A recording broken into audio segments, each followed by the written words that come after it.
एक आदमी ने तमिलनाडु के एक छोटे से गांव तेनकासी में 12वीं क्लास बच्चों से वर्ल्ड क्लास सॉफ्टवेयर टीम बना ली।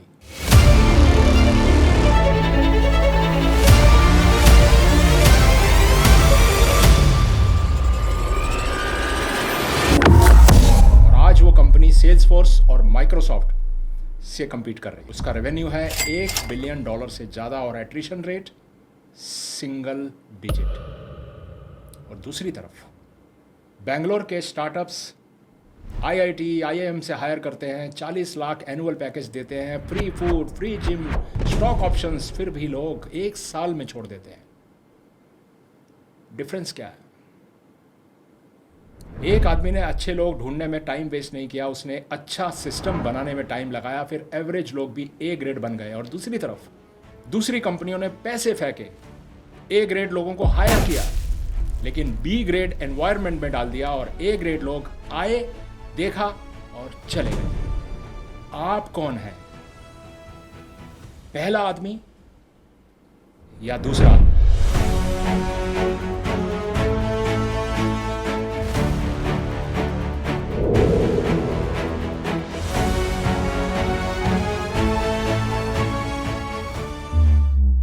जब आप कहते हैं कि अच्छा स्टाफ नहीं मिलता, सच बात यह है कि आप गलत प्रॉब्लम को सॉल्व कर रहे हैं।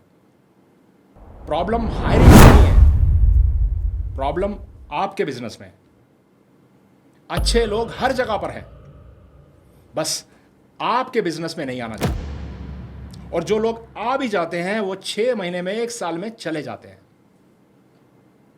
और जिस आदमी की मैंने बात की, उनका नाम है श्रीधर वेम्बू। जोहो कॉरपोरेशन का नाम तो सुना ही होगा, उसके फाउंडर।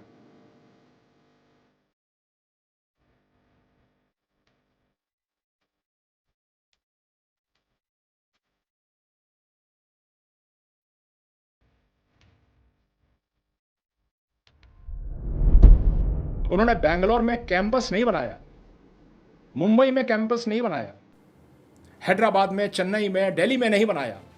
उन्होंने बनाया तो एक छोटे से गांव में, तेनकासी में, जो कि सिर्फ 80,000 पॉपुलेशन वाला छोटा सा गांव।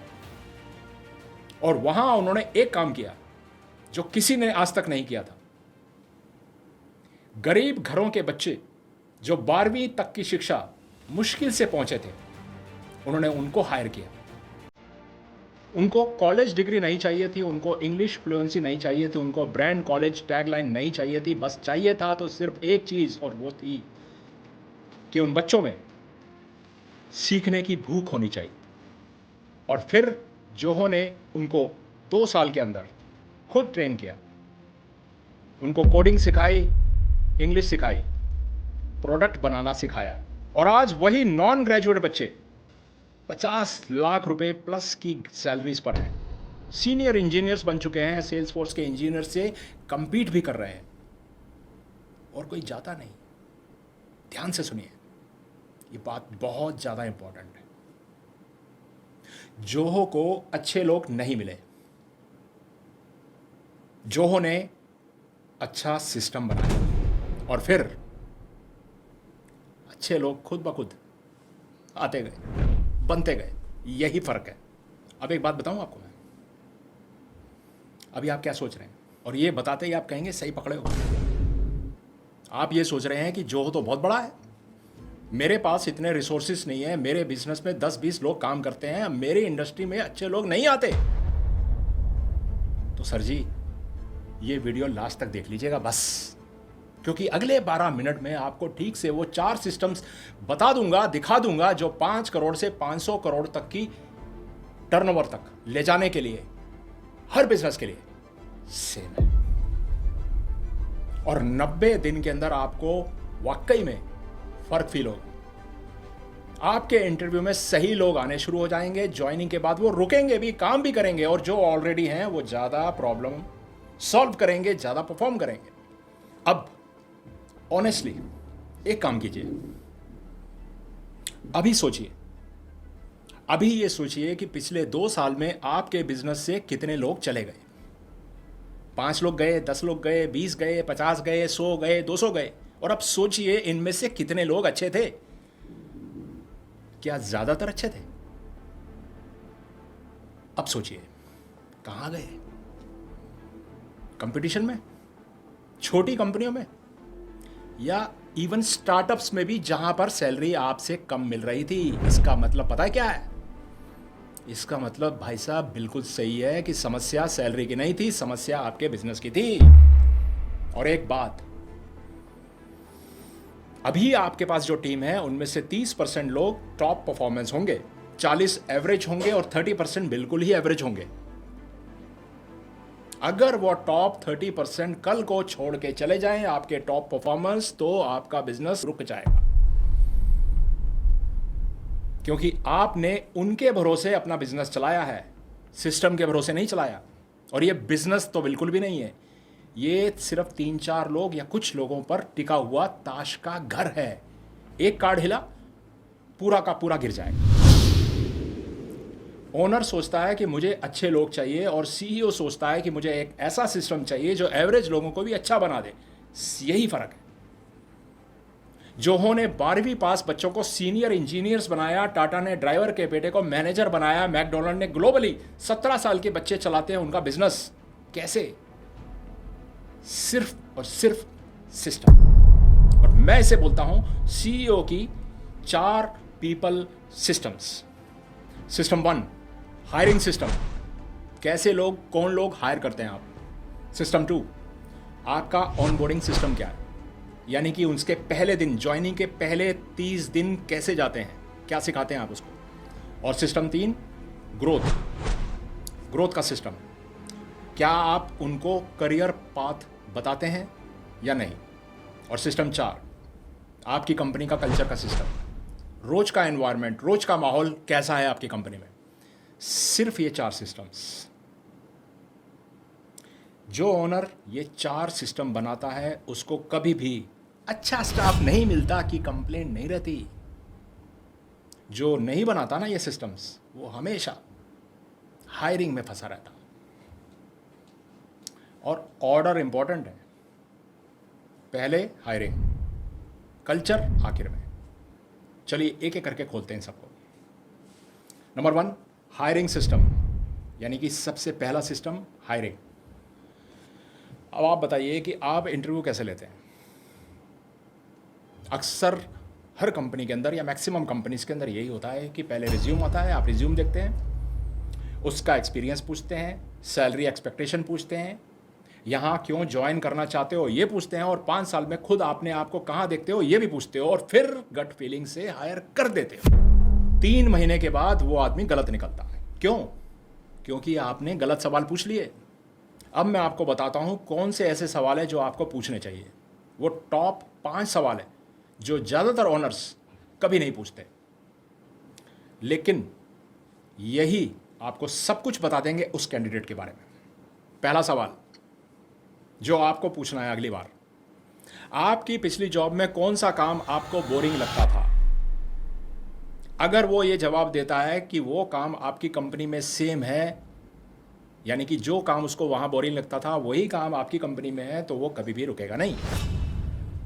दूसरा सवाल जो आपको पूछना है कि आपने पिछले 1 साल में कोई एक ऐसी कौन सी चीज़ सीखी जो किसी ने आपको फोर्स से नहीं सिखाई, आपने अपनी मर्जी से सीखी। अगर उसका जवाब बिल्कुल ब्लैंक है, वो चुप हो जाता है, उसने कुछ नहीं सीखा, तो वो ग्रोथ ओरिएंटेड नहीं है। तीसरा सवाल जो आपको पूछना है कि आपकी पिछली कंपनी में आपने एक प्रोसेस कोई इंप्रूव किया हो तो उसका एग्जाम्पल दीजिए।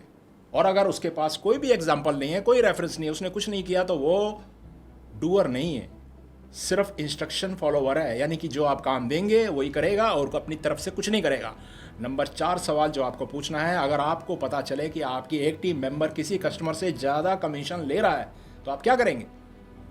और ये टेस्ट जो है ना बहुत ज़रूरी है, क्योंकि ये इंटेग्रिटी टेस्ट है, सबसे ज़्यादा ज़रूरी। अगला सवाल, आपके अगले 3 साल में पर्सनल लाइफ में कौन सा बड़ा चेंज आ सकता है, यानी कि आपकी शादी हो सकती है, आपका बच्चा हो सकता है, आपकी लोकेशन शिफ्ट हो सकती है, सब कुछ। ये सारी चीज़ें अगर आप पहले नहीं पूछेंगे और वो बाद में चला जाएगा तो आपके बिजनेस को अफेक्ट करके जाएगा। सिर्फ ये 5 सवाल बस। रिज्यूम जो बताता है वो पास्ट है, ये सवाल जो बताते हैं वो फ्यूचर है। आप कौन हायर करते हो, किसको हायर करते हो, ये तय करता है कि आप 2 साल बाद कहाँ होते हो, कौन होते हो। अब आ जाते हैं सिस्टम नंबर 2 पे, यानी कि ऑन बोर्डिंग सिस्टम। और ये सबसे ज़्यादा इग्नोर होता है। ज़्यादातर बिजनेस में ऑन बोर्डिंग पता कैसे होती है? पहला दिन आया, स्टाफ ने ज्वाइन किया, वेलकम टू XYZ कंपनी, ये आपकी डेस्क है, ये कोड का पासवर्ड है, चलो काम शुरू। और डे 7 पे क्या होता है?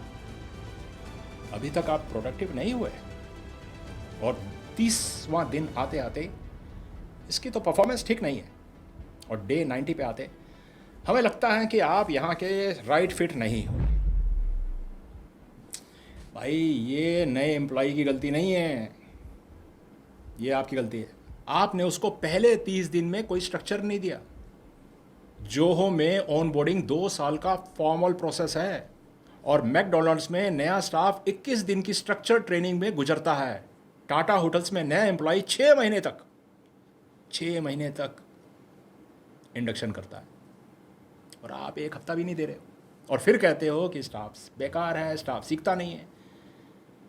सॉल्यूशन पता क्या है? सॉल्यूशन है 30 दिन का ऑनबोर्डिंग प्लान हर नए एम्प्लॉय के लिए। पहले से ये 30 दिन लिखे हुए होने चाहिए। पहला वीक ऑब्जर्वेशन का मतलब इसको सीनियर के साथ बिठाओ, कोई टारगेट नहीं देना, कुछ नहीं देना, सिर्फ बिठाओ। दूसरा वीक शेडो, यानी कि सीनियर के साथ काम करें, नोट्स बनाए, बस। तीसरा हफ्ता असिस्टेड वर्क, सीनियर के गाइडेंस में काम करें। चौथा हफ्ता इंडिपेंडेंटली काम करें, छोटी मोटी रिस्पॉन्सिबिलिटी हैंडल करने लग जाए, डेली का रिव्यू करने लग जाए, और हर हफ्ते 30 मिनट का वन ऑन वन में 3 सवाल पूछने हैं। क्या समझ में आया, क्या समझ में नहीं आया, कोई सजेशन देना है। पहले 30 दिन में आप एम्प्लॉय में जितनी मेहनत लगाते हैं, अगले 3 साल में वो आपके बिजनेस में 10 गुना रिटर्न ला के दे सकता है। और जो बिजनेसेस इस प्रोसेस को, यानी कि 30 दिन की ट्रेनिंग को, इंडक्शन को स्किप करते हैं ना, वो 30 महीने हायरिंग में फंसे रहते हैं। सिस्टम नंबर 3, ग्रोथ सिस्टम, और ये सबसे ज़्यादा मिसअंडरस्टूड है। ज़्यादातर ओनर सोचते हैं ग्रोथ का मतलब सैलरी इंक्रीज। बिल्कुल गलत। सैलरी हर साल बढ़ती है, ये बेसिक है, ये ग्रोथ नहीं है। ग्रोथ का मतलब है नया स्किल सीखने को मिले, नई रेस्पॉन्सिबिलिटी मिले, नए प्रोजेक्ट में एक्सपोज हो, सीनियर पोजीशन में जाने का रास्ता दिखे, डिसीजन मेकिंग में इन्वॉल्व हो। और ये सब हो रहा है आपके बिजनेस में या नहीं हो रहा है, ये आज अपने आप ऑब्जर्व कीजिएगा अपने बिजनेस में। ज़्यादातर बिजनेसेस में पता क्या होता है? ऐसा कुछ नहीं होता। 3 साल के बाद भी स्टाफ वही काम कर रहा है जो पहले दिन कर रहा था। सैलरी तो 25-30% बढ़ गई, लेकिन स्किल बढ़े 0, रिस्पॉन्सिबिलिटी बढ़ी 0, और फिर वो छोड़ के चला जाता है सिर्फ 5,000 पे ज़्यादा सैलरी मिलने पे। क्यों? क्योंकि वो 5,000 रुपये के लिए नहीं जा रहा, वो ग्रोथ के लिए जा रहा है। लोग सैलरी के लिए ज्वाइन करते हैं, ग्रोथ के लिए रुकते हैं। इसका क्या सॉल्यूशन है? 3 ईयर ग्रोथ प्लान हर एम्प्लॉय के लिए पहले दिन दे देना, ज्वाइनिंग के दिन, बिल्कुल क्लियर। पहला साल ये स्किल सीखेंगे, आपका ये रोल होगा और ये सैलरी होगी। अगला साल ये स्किल और ऐड हो जाएगी, रोल इतना एक्सपेंड हो जाएगा, सैलरी यहाँ से लेके यहाँ तक। और तीसरा साल आपकी पोजीशन सीनियर रोल के लिए, और ये रिस्पॉन्सिबिलिटी आपकी बढ़ जाएगी और आपकी सैलरी ये लिखित में एनुअल रिव्यू में अपडेट। अगर आपने पहले ही दिन उसको पूरे 3 साल का ग्रोथ प्लान बता दिया, उसकी रिस्पॉन्सिबिलिटीज़, उसके ऑप्शंस, उसकी पोजीशंस बता दी, उसकी सैलरी के बारे में भी बता दिया, और हर साल अगर आप उसको बताते हैं कि आपने कहाँ से कहाँ तक अचीव किया, अपने जॉब को कितनी रिस्पॉन्सिबिलिटी के साथ, कितनी कमिटमेंट के साथ निभाया, तो उसको क्लियर रास्ता दिखता है। और अगर वो नहीं कर पाता है तो आपने जो 3 साल का प्लान दिया है उसको एक नज़र आएगा कि ये मैंने खोया है, और उसमें ट्रांसपेरेंसी रहेगी। क्योंकि जब एम्प्लॉय को रास्ता दिखता है तो वो दौड़ता है, और जब रास्ता नहीं दिखता तो वो दूसरा रास्ता ढूंढने लगता है। चौथा सिस्टम है कल्चर सिस्टम, और ये सबसे ज़्यादा इंपॉर्टेंट है कल्चर। जी हाँ, अब आप सोच रहे होंगे ये कल्चर क्या है।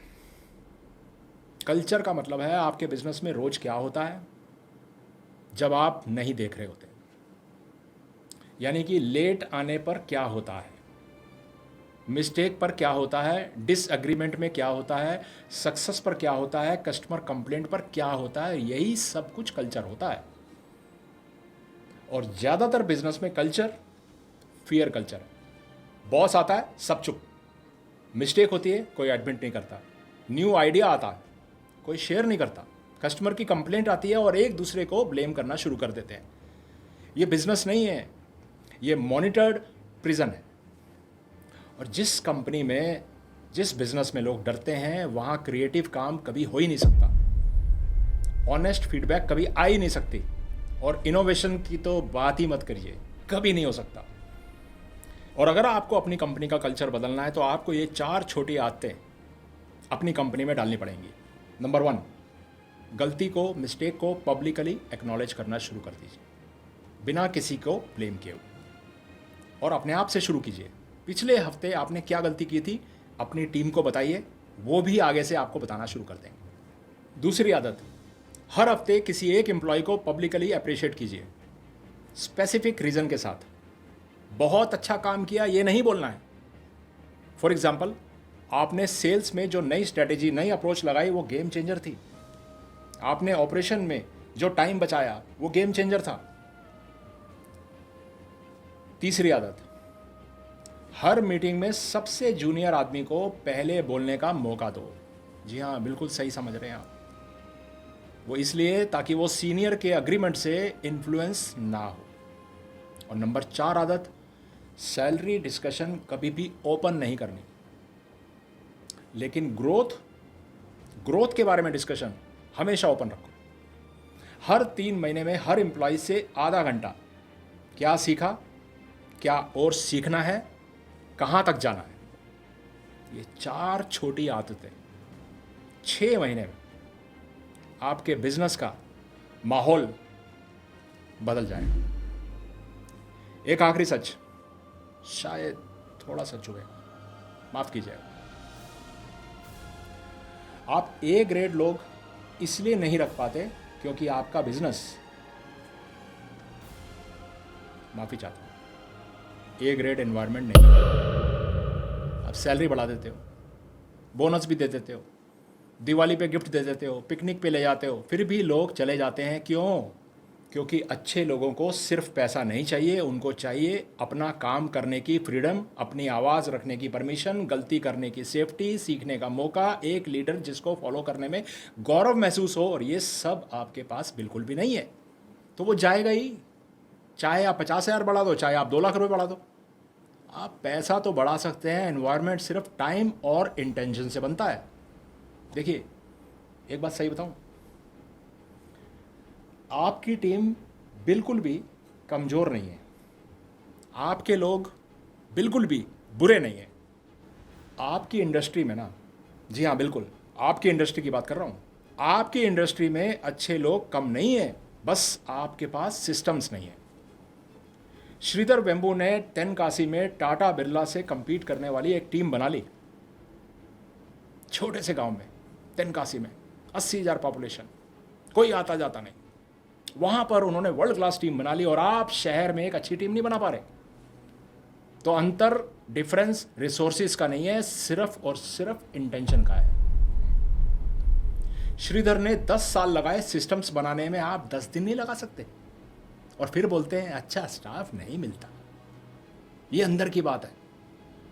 स्टाफ आपकी प्रॉब्लम नहीं है, आप सिस्टम ना बनाने वाले ओनर स्टाफ की प्रॉब्लम है।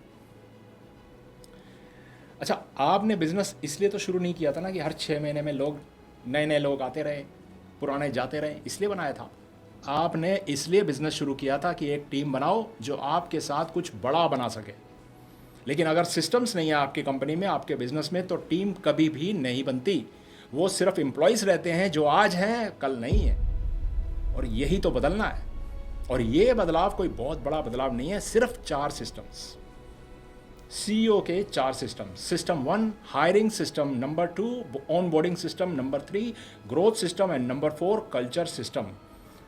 ओनर सोचता है मुझे अच्छे लोग चाहिए, सीईओ सोचता है मुझे एक ऐसा सिस्टम चाहिए जो एवरेज लोगों को भी अच्छा बना दे। और अब आपकी बारी। सीईओ के 4 पीपल सिस्टम में से अभी आपके बिजनेस में कौन सा सिस्टम सबसे ज़्यादा कमज़ोर है, सबसे ज़्यादा वीक है? हायरिंग सिस्टम वीक है?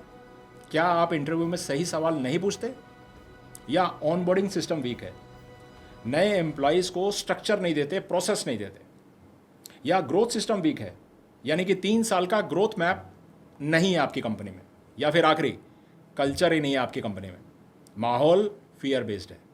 सिर्फ नंबर लिखिएगा 1, 2, 3 या 4। और अगर आप किसी ऐसे ओनर को जानते हैं जो हर हफ्ते कहता है कि अच्छा स्टाफ नहीं मिलता, तो ये वीडियो उसको ज़रूर भेज दीजिएगा, क्योंकि शायद ये वीडियो उनके बिजनेस को नहीं, उनकी पूरी की टीम को बचा ले। आज से आपने ये सिस्टम बनाना शुरू कर दिया तो नंबर के साथ डन भी लिख दीजिएगा।